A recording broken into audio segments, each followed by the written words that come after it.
And I need you all to hear me when I say this. If you are working as hard as you were before, if you are posting, promoting, messaging, creating, organizing, trying, learning, adjusting, adminning your ass off, and all of that, and the return is lower now than it used to be, hey, here's the thing. Maybe you are not the variable that fucking changed. Because sometimes you are doing the same amount of work and the money is just not there in the same way. That does not mean you're a fucking failure. That does also not mean that we sit down in a sad circle of giving the fuck up. Absolutely not.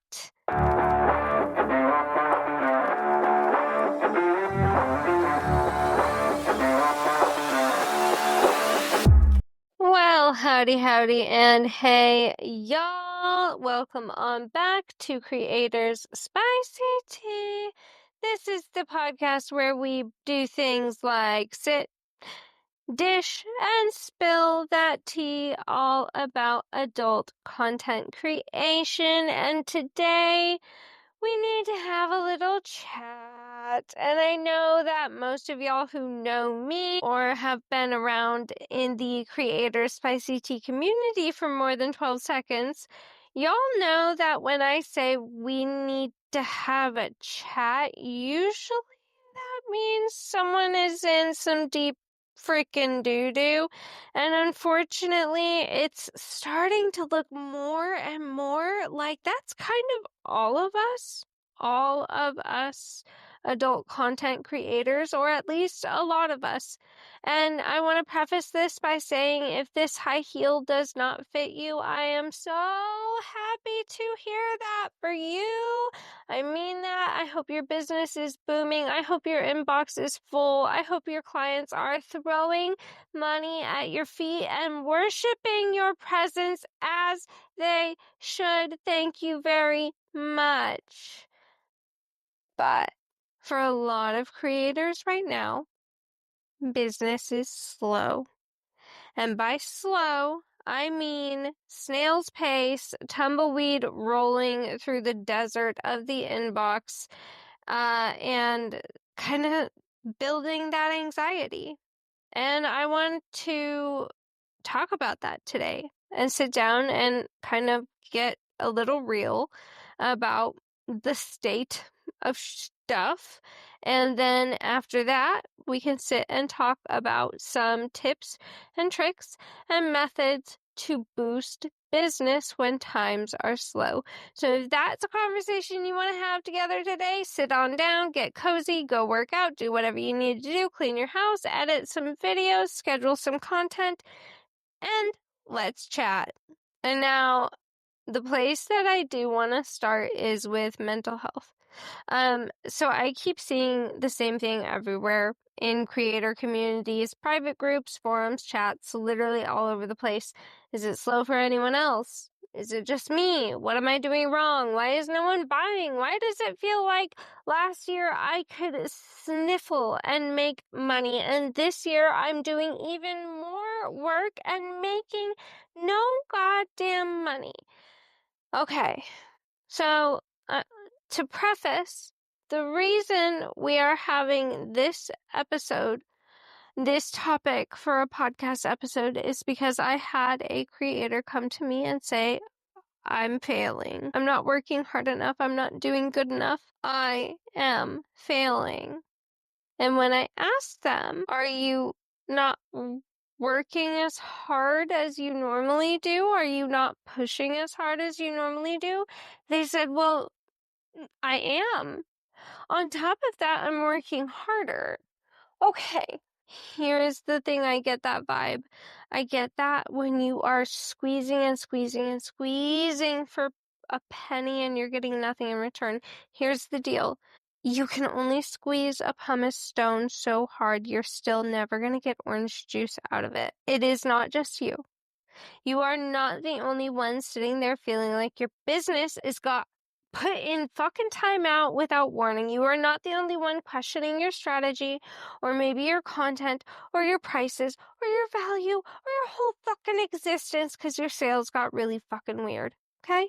And I need to say that out loud because if we all each individually sit alone in this and start thinking we're the only ones struggling, then we are all going to start blaming our own selves for things that are really not about us.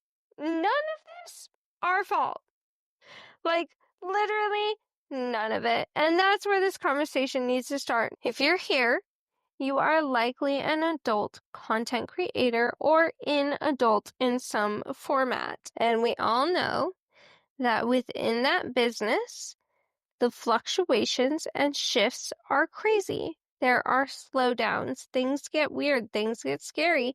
And sometimes all of that makes you want to just yeet your phone directly into a lake. Business gets slow, markets shift, platforms change, algorithms get moody, buyers disappear, promo stops hitting the way it used to. And here's the fucking fact. The answer is not always that you are lazy or failing or not good enough. Sometimes, right now, honey girl, or boy, or there, them, the answer is that the environment around us has changed drastically. And now we all, as creators, must adapt and evolve without beating the absolute hell out of our fucking selves in the process. We are not failing. The world is failing around us, okay? So I know I said that today we're going to spend a good portion of our time together talking about tips and tricks and what to do when business is slow. And we're going to get into that, I promise. But before we get into that practical stuff, we're going to park the car for just one more second on a dark road and we're going to scream together. Because the emotional side of this shit matters, okay? That creator I initially mentioned had come to me in tears, feeling like they were a failure, saying they weren't good enough, they're not working hard enough, and I get that feeling intimately because a lot of us think like that. I know so many of us think like that. A lot of creators put our intrinsic human value behind our productivity. You know what?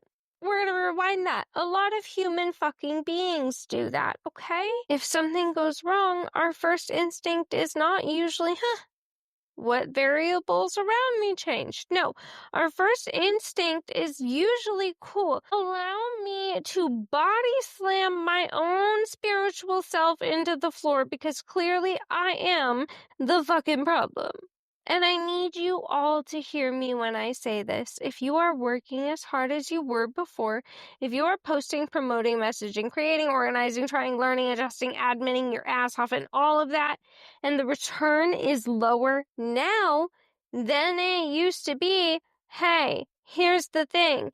Maybe you are not the variable that fucking changed.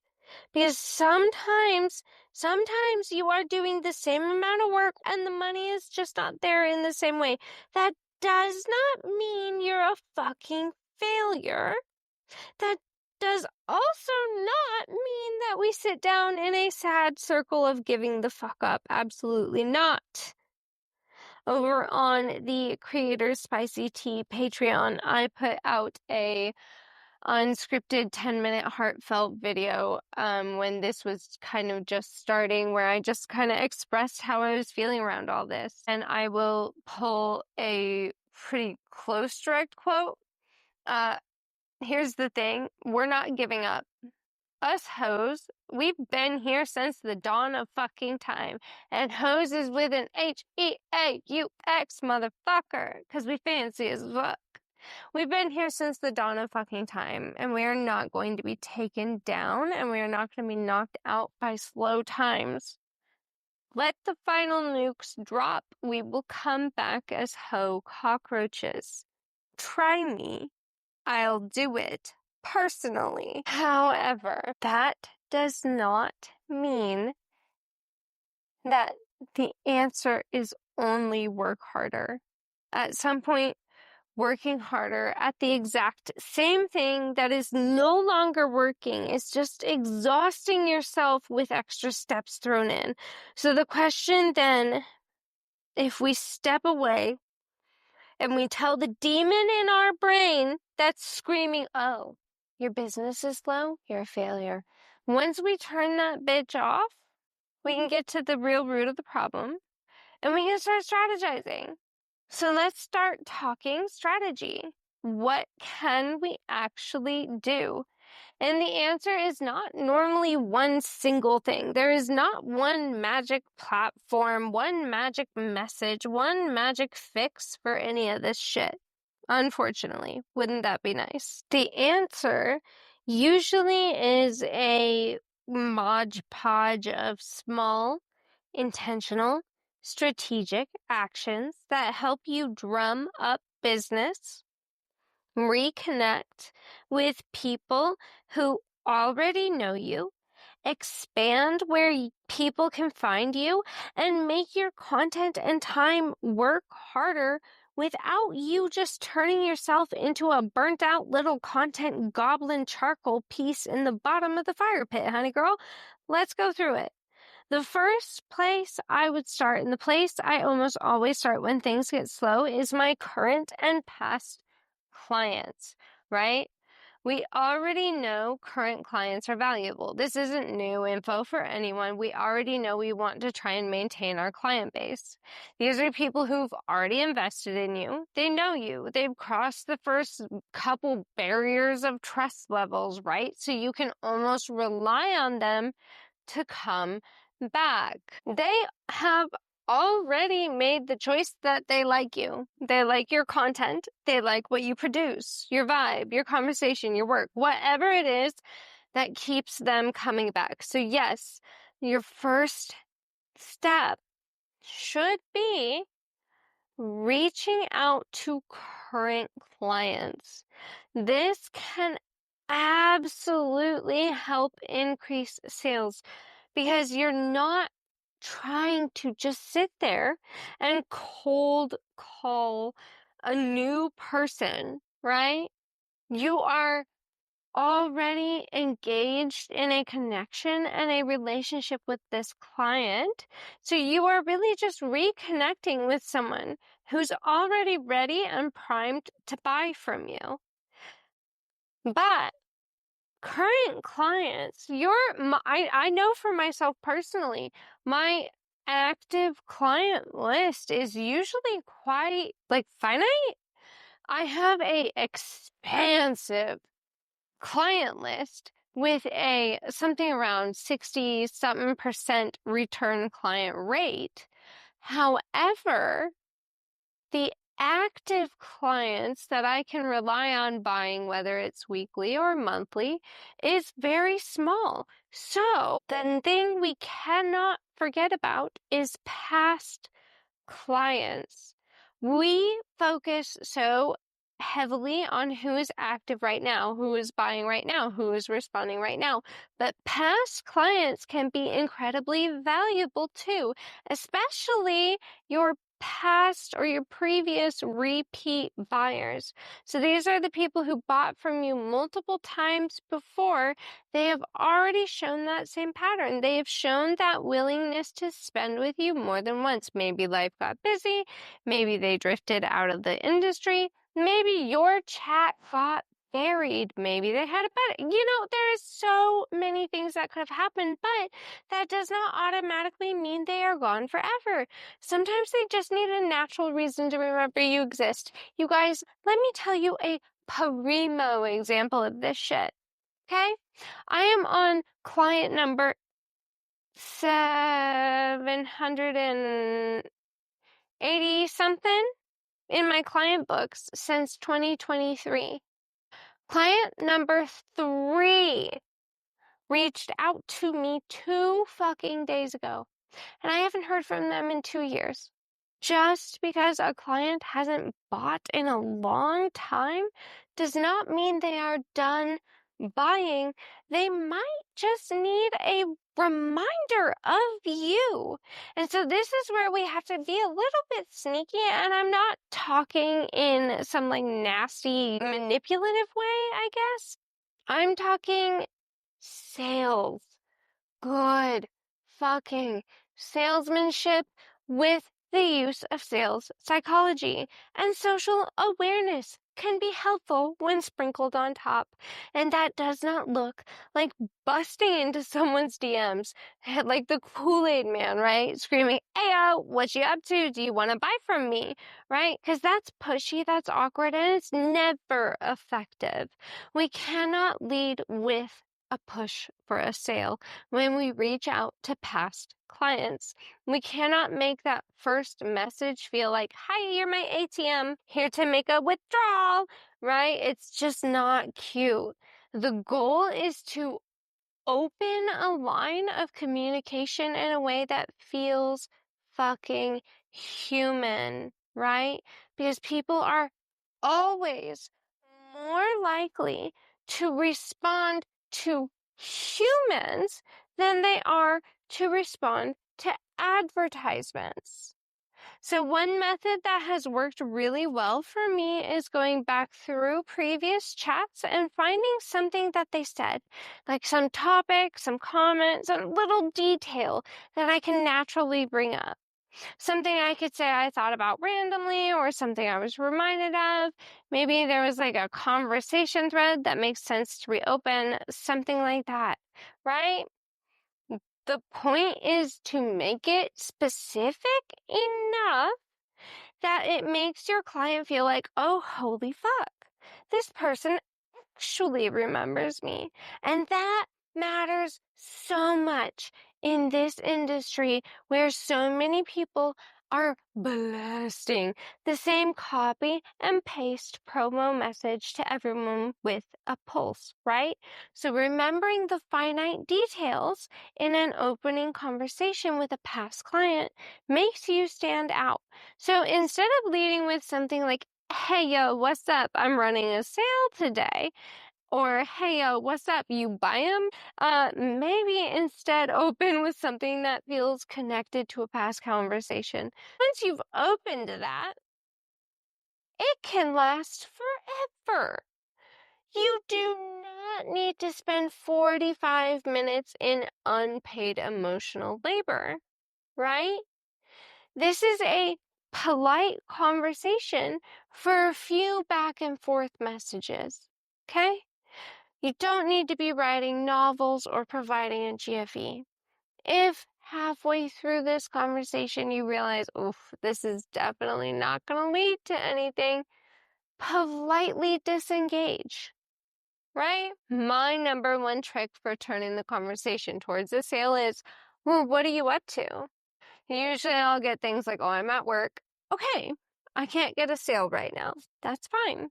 I know to disengage. Or, "Oh, I'm not up to much. I'm bored or nothing to do." Bam, that's my sales opportunity. I'm coming in and I'm like, "Well, shit. What are we going to do to spice up your fucking Tuesday afternoon at 2 p.m.? You know what I mean? And I want to be really clear. We are not slamming the gas pedal. This is not, pedal to the floor, going for the sale. Okay? No, this is gentle leading that is gaining momentum as your conversation goes along. You do need to actually care enough to pay attention to the free conversation you're providing in the hopes of a sale. And I do want to be clear about this too. This is not foolproof. Nothing is foolproof. Anyone who tells you they have a foolproof sales method is lying, selling you shit, or both. Some people will not respond. Some people will respond and want to talk for 6 hours and not buy. Some people will have left the industry altogether. Some people may love hearing from you and just not have the dough. We are in a fucking recession. That is business, y'all. That is our business. But Out of the methods I have used, opening conversation with genuine, customized reconnection strategy has seen some of the best results for me because it's not a cold call or a shill. It is a conversation. And I want to talk really specifically on one little detail that I added in there, but I feel like needs expanded on. Customization. Y'all, hear me on this. Buyers know when you're sending a mass message. I know when business is slow and bills are sitting there stacking up and looking at you with that predatory, I'm coming, bitch look. The temptation to blast the same message to every single person and hope it sticks is large. I get that. And I'm not saying there is not a place for mass messaging because you should be utilizing mass PPV on platforms. You should be. But if every single message you send to your fans or your subscribers or your clients feels like a generic copy and paste, if it could have been sent to literally anyone, it loses so much of its oomph, of its power, you guys. Clients can tell when they are being treated like a name on a list rather than a person that you've interacted with in a very intimate way to them. So, if you are looking at some downtime, start sending individual messages when you can. If you are using tools that allow you to customize messages with names, like if you have OnlyFans, Buddy X is an option for this. Consider that. More customization is needed. The real value is knowing enough about your client base to make the experience feel more personal. And that's where admin comes in. I know, I'm sorry I said the dirty word. We gotta talk admin. It's trash. But you need to start tracking so much. You guys, track everything about your clients. Track the things they mention. Track preferences, names, important details, their sales, what they like, their limits, their preferences. Track the little notes that help you create a better client experience later. This is why I use the Creator Spicy Tea CRM 2.0, which I will put in the link description box below this. It's not because I think spreadsheets are sexy, which, to be fucking clear on the record, I do. They are so sexy. They are so sexy. But my brain is neuro spicy. I am bipolar 1 and I am ADHD as fuck. Okay? I cannot remember everything. My brain is not a filing cabinet. Help yourself. Love yourself. Do what I do. Do what every single business does and get a fucking CRM. I do not care if it is handwritten notes that you keep. I don't care. Tracking helps you stop relying on memory. It helps you build better follow-ups. It helps you customize where you need to be adding customization. You need to be intentional with where you put all of this shit. And if you are noticing these patterns and you're tracking these preferences, it helps you treat your business like a business and not like a panic-fueled project built around your ever-degrading nervous system. Hi, that was my business my first year in it. So if that seemed like an insult, I was insulting myself. But when we talk about past clients, we need to also talk about how far back you go.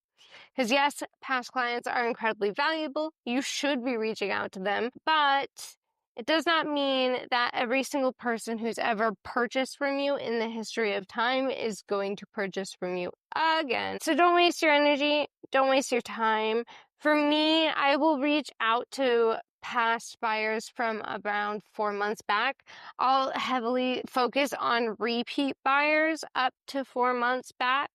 So for single sale customers, if I'm really slow, I'll reach back out to single sale customers with very low expectations for up to 2 months back. It's not a universal law written on stone. It's not. That's just the bullshit that I do. You need to think about what makes sense for your business, your sales cycles, your client behaviors, and your energy. If you have not seen someone in 6+ months, that might not be the best place to spend your limited effort first. Shit might work out for you, but that should not be your first priority if you are trying to drum up business efficiently. You also really need to kind of keep in mind how your last interaction with a past client ended. This is important, and I feel like sometimes people don't fully focus on it because they are so focused on the fact that the person spent money before. But how did it end, right? Did the conversation end pleasantly? Did you ghost them? Did they ghost you? Did they drift off naturally? Did the convo fade? Or did it end weird? Did they push boundaries? Did you have to enforce something? Did they have to enforce something? Did they get upset? Did you not end on the best terms? If the last interaction with a past client was not good, just don't. Just don't. Can you imagine having a disagreement with someone and then they reach out to you asking for money? Doesn't even matter if it's for services. Oh my Lord, I'd be bounced and out. So, what all of that means thrown together is when you're reaching out, prioritize your past clients, the people with the strongest existing connections, and the cleanest history. Start with current clients, recent repeat buyers, past buyers where the interaction ended well, people who gave you enough info to customize a message and solidify a good, strong opening conversation, and people who have already shown that they value what you offer. Start there. Okay, now you have looked at your client base. The next thing we got to chat on is promotion, right? So if you have been promoting primarily on one single platform, and now that platform is no longer giving you the results you want or are used to, and business is still slow, it might be time to stop treating that platform like it's your soulmate. Because it might not be. I know and I get it. We all have our comfort platforms. We all have the places that we understand, the places that we know the rules, the rhythm, the culture, the posting style. And when something has worked for a really, really long time, I completely understand that it is so tempting to keep pouring all of our energy into it, even when it starts giving us less and less back. But let's get real about it.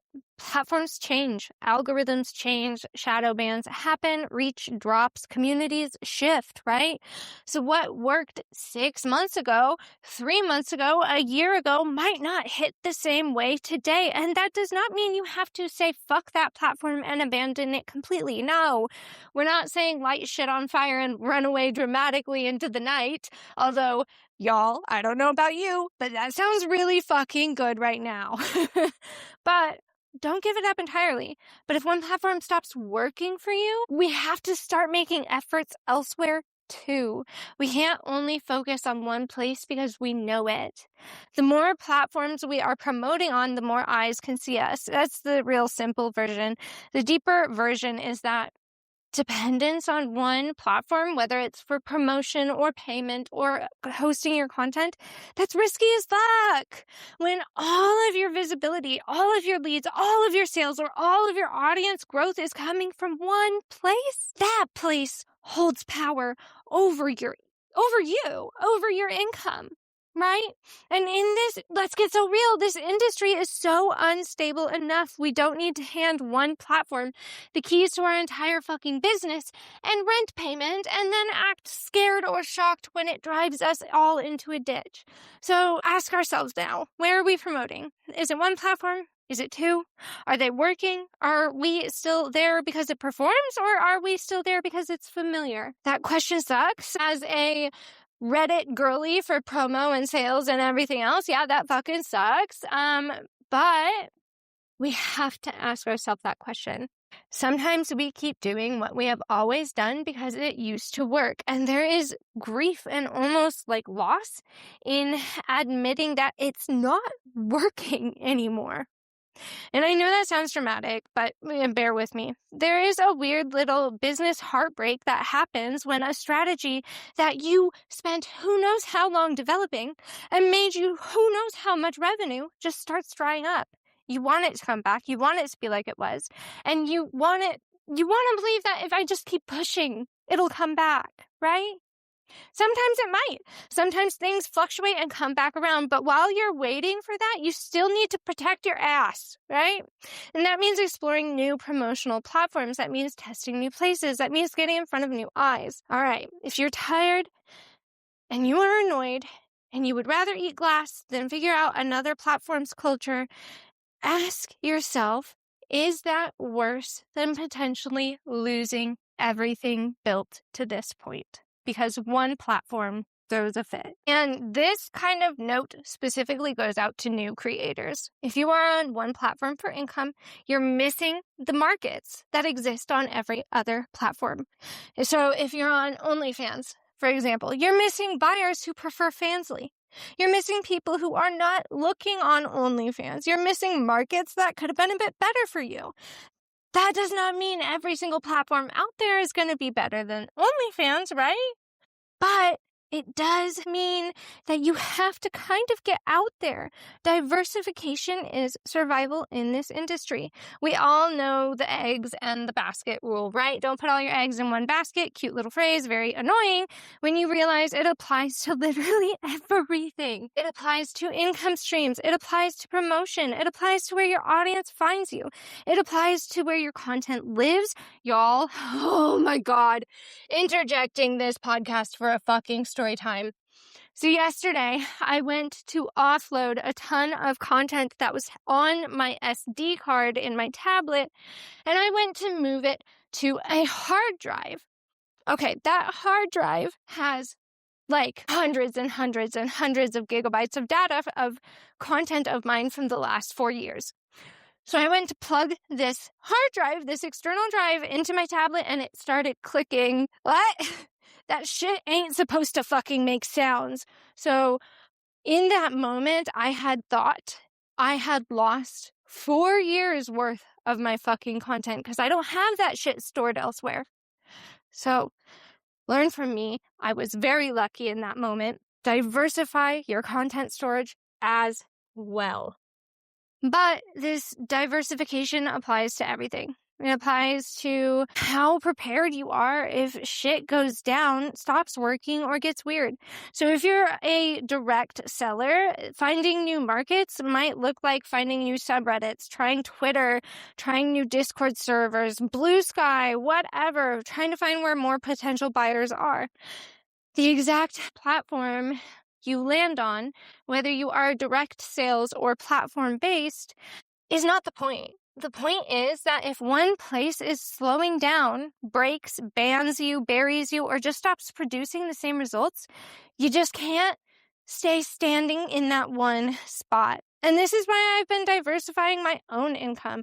I've opened 2 new clip stores. I'm working on a fucking third. And that's not because I woke up one day and thought, this would be fun. I love uploading videos to 17 different fucking sites. I love it. It's so fun. No. But I do know that if things slow down further in one area, I need other areas that can catch some of that weight and offset some of that deficit. Diversification it's not exciting. It is more work. It kind of sucks. Sometimes it just feels like paperwork wearing a trench coat, but it fucking matters. And when we talk about diversifying, I don't want people to hear me saying you need to start doing everything right now. Get on it. 17 more platforms. Let's go. No, that is how you burn the fuck out and end up with 7 half-built platforms, 3 forgotten bios, and a nervous system that is blaring like a smoke alarm. No, what I want you to hear here is diversifying means strategically adding new places and new possibilities over time. It means asking, where could my content work? Where could my audience be? Where could I build a new income stream? What's realistic for me to maintain? That is such a big one. Like what helps me be less dependent on one platform, one basket, one client type, one promotional channel, or one sales method. Alrighty, now let's talk about sales. Running sales can be so useful when business is slow. I know some people have really strong opinions about sales, discounts, pricing, and all of that. And we can have those conversations, but from a really practical standpoint, a sale can help you drum up business when things are slow as shit. However, I need this in giant flashing neon letters. You need to keep your cost of goods and services in mind so you don't end up losing profit. A sale is not automatically good just because money is coming in. If you are discounting something so heavily that your labor overhead and costs eat the entire payment, you didn't run a sale. You volunteered with extra stress. And I know, I get it, you guys, I get it. When shit gets really slow, the panic worm brain kicks in and you start going, oh my God, what do I have to do to just get any money? But if a sale leaves you exhausted, underpaid, and resentful, you did not help your business beyond one little payment. We need to think more long term. Right? So when you run a sale, think about what it actually costs you, not just dollar-wise, but labor-wise. How much time does it take? How much energy, setup, editing, delivery, admin, whatever. Your labor is a part of your cost. Your overhead is a part of your cost. Your supplies, tools, platform fees, whatever, that all applies to your business. It all matters. The goal is to not just make a price look appealing. The goal is to make sure a sale is beneficial to you too. And one of the best fucking things that you can do is to make a sale work harder for you. Run a sale that also helps solve another business problem. So for example, I was slow and I had content blocks. So what I did is I ran a sale on custom photo sets. That helped drum up business. Yeah, I was selling my custom photos pretty fucking cheap, to be honest. But you know what else that did? That filled my calendar with content. All of those custom photos that I was paid to do, I reused. It worked in a double manner. That is strategic. That is purposeful and intentful. But does every sale have to have some grand secondary purpose? Fuck no. No, sometimes a sale is a fucking sale. But if you can make it serve multiple functions, do that, especially in slow times, because your energy and your time is valuable. So if one action can support your income and something like your content planning or client engagement or cleaning up some other part of your workflow, that is a lot better than just throwing out discounts, because we are in panic brain. And this is where we have to be really honest together about the difference between true strategy and the panic worm brain that takes over. Strategy says business is slow as fuck, so I'm going to run a sale that protects my profit, makes sense for my labor, and helps me make content or reconnect with buyers. Right? Sounds logical. Panic says no one is buying, so I am going to slash everything until I feel like I'm doing something. No. Strategy has a plan. Panic wants relief. And I get panic. Believe me, I do. Slow or no money will have your brain acting like a fucking raccoon trapped in a fucking cage in someone's garage, right? Panic is not the manager of your business, though. You cannot let that happen. You can sit panic in the back seat and it can yell and backseat drive if all it fucking wants, but it does not get to touch the goddamn wheel or the pedals. So now another thing we should chat about is just trying new things, right? Sometimes what we've always done and what has always worked for us just stops working. And that's fucking annoying. It is one of those annoying truths in the industry. You can absolutely build a strategy that works flawlessly, and then the next day it starts acting like it's never met you before. And you're like, bitch, what's up? We had shit going together. What happened? But that is business. Strategies just can't be permanent just because they worked before. When that happens, when your strategy starts flipping and switching on you, it's time to sit down, brainstorm, and see what you might be able to switch up. Maybe a different style of promo, maybe images to gifts, maybe all boudoir style to more amateur style content. Maybe try a completely safe for work account so you can promote in more and more spaces. That is something that I have done, and it's led to several conversions, which is great. The point is, not every creator should copy that exact thing, though. The point is that sometimes access to new spaces and new buyers requires a new approach. Get ready for this big juicy booty of a butt. You can't change everything overnight. You can't. I know when shit is slow, it's so tempting to look at the whole business plan and go, well, everything's broken. I'm going to burn it to the ground. Time to come back with a new identity, new content, new bio, new platforms, new pricing, new everything. Listen, I get it. I get the impulses. I too have learned that once you become an adult content creator, the urge to dye your hair a bright color or get a new tattoo tends to transform into the urge to burn your business to the ground and build it better. Okay, I get that. But from a business perspective, changing everything all at once literally makes it impossible to know what worked. So go science, right?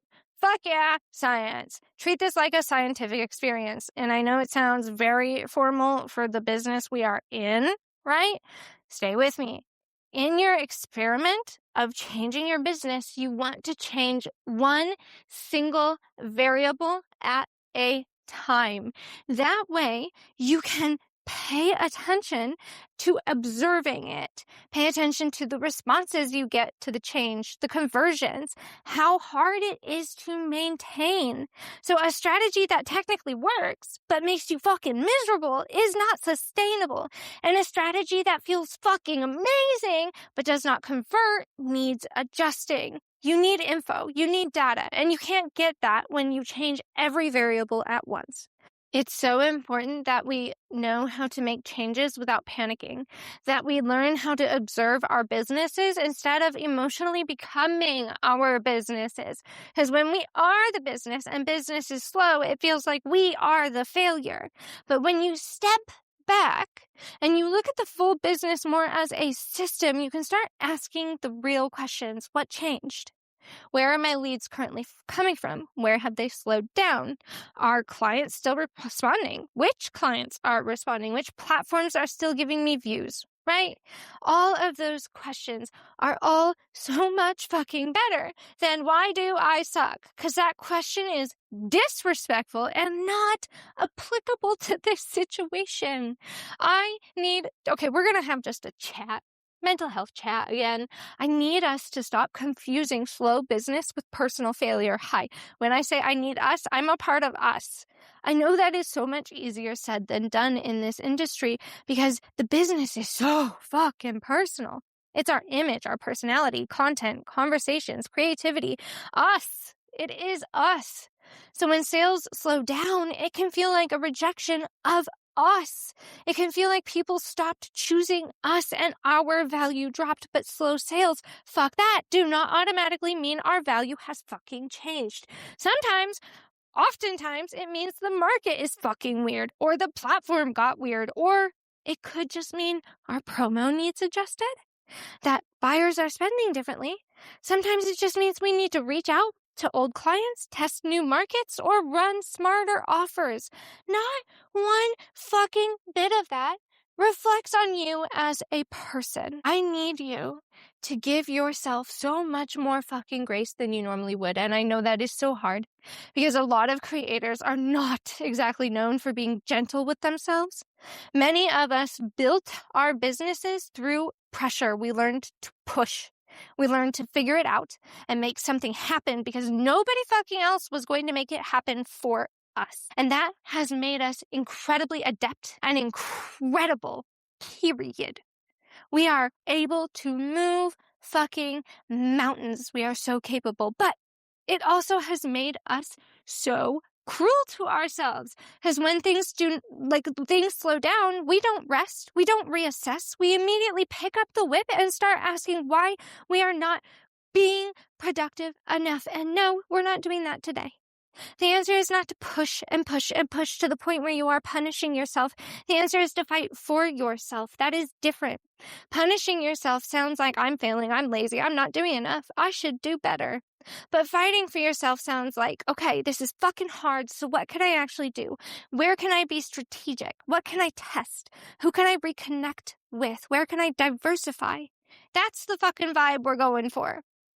And sometimes that move is not glamorous. Sometimes that shift is cleaning your workspace so you can think, cleaning your business systems. Sometimes that shift is going through your CRM and identifying who to reach out to. Sometimes that is sending, 10 million customized individual messages to old clients, right?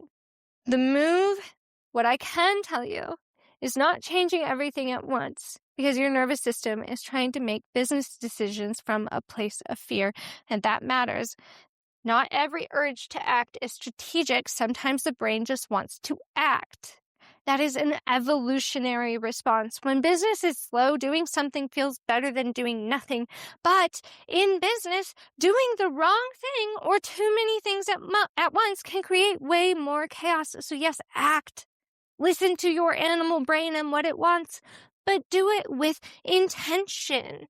Pick a tactic, give it room, watch what happens, then adjust. And now I think the last thing I want to chat about is community because it's really important. When things are slow, people get quiet because they feel embarrassed. They feel like admitting business is slow means they are admitting they are a failure. And that isolation is dangerous. Not because everyone needs to know your numbers or your business details. You don't owe bitches or boys anything about your private financial situations. But as a community, if everybody sits silently, struggling and pretending we are fine, we all become lonelier and more lost. We lose the ability to compare notes. We lose the ability to support each other. We lose the ability to say, oh, fucking thank God it's not just me and that shit matters. We need each other right now. We cannot bad bitch boss our way out of every market fluctuation while locked alone in a room. We need community. We need people who can say, yeah, it's fucking slow for me too, boy. We need people who can share what is working without being weirdly competitive. We need people who can remind us to not internalize every drop in the market. We need people who can say, hey, maybe try doing this. Maybe do this. Maybe do this. Maybe stop blaming yourself like the entire fucking economy is your own personal character flaw. We have to be so here for each other. And a part of that means we need to be careful how we talk to each other too. If someone comes to you and says, oh my God, I'm so fucking slow right now, we can't hit them with condescending advice like they must have never considered promoting, right? Ask questions. Share what's worked with you and for you. Be honest without being cruel. If you are doing really well right now, good. Share from that place with humility. If you are not doing well, you do not have to turn your pain into bullshit for everyone else. But please know that you are not alone in this. The industry is full of fluctuations. That's not fucking new, but slow periods still feel shocking when you are inside of them. They still make you question everything. But business does not work clearly, period. Sometimes you can do a lot right and still hit a slow market. Sometimes you can make smart moves and still need time to see results. You can be skilled, experienced, hardworking, and still have a shit fucking quarter. That's not failure, that's business. And I know slow money is scary. I know it's one thing to say diversify and test new shit. And it's another thing to actually do it when your stomach is tied up in knots, right? I know it's one thing to say, don't internalize this. And it's another thing to stare at your fucking numbers and feel like they're judging you. So I'm not going to say, keep your heads up, keep your spirits high, everything is fine. That is fucking pandering, and it's disrespectful to everyone who's really experiencing it. So what I will say instead is, love yourself. Love yourself better. Love each other. Love each other better. Fight for all of us and fight for you, not against you. Okay? So let's bring this whole thing home real quick. When business is slow as shit, start by acknowledging reality without spiraling into self-shame. It's slow for a lot of people. You're not alone. If you are working as hard as you were or even harder and the return is dropped, you're not the villain. You're not the bad guy, right? Consider reaching out to current and past clients. Do it personally. Don't lead with a sale. Open the convo like a human and then guide towards a sale. Customize your messages, right? Run sales when possible, but don't run them blindly. Know your costs, know your labor. Switch up your promotional platforms and your content platforms. Diversify everything, right? When you're changing things, change one single variable at a time so you can actually learn what has had an impact. And through every step of this, do not make slow business mean you are failing as a creator. It means business is slow. It means something might need attention. It means strategy might need adjustment and that the market might be rough. But you have to look at the business with clear eyes and not self-hate-filled ones. You don't need to bully yourself into getting better sales. You need to support yourself into better strategic decisions. I love y'all. I genuinely do. With my whole fucking soul and my whole ass. You are my people. I can't reach through the screen or your headphones and probably hug every single one of you. So I need you to do that for yourself. I need you to do that for each other. Support each other. Support yourself. If this episode helped you at all, go. Take one action, not 50. Sit down, slow down. 1. Message a past repeat client. Write down client notes. Look into a new platform. Plan one sale that makes sense. Test one new thing. And when your brain is sitting there telling you that you're a fucking failure because things are slow, I need you to turn around and tell it to shut the fuck up for a second and look at the variables. You're allowed to be nervous. You're allowed to be frustrated. You're allowed to be tired, but you are not allowed to turn yourself into the enemy. We keep fucking fighting in this house, not by punishing yourselves, but by fighting for yourselves. Thank you all so much for sitting down with me today for this episode of Creator Spicy Tea. I hope you are all so blissfully safe, so beautifully sane, and I goddamn hope you are all flourishing.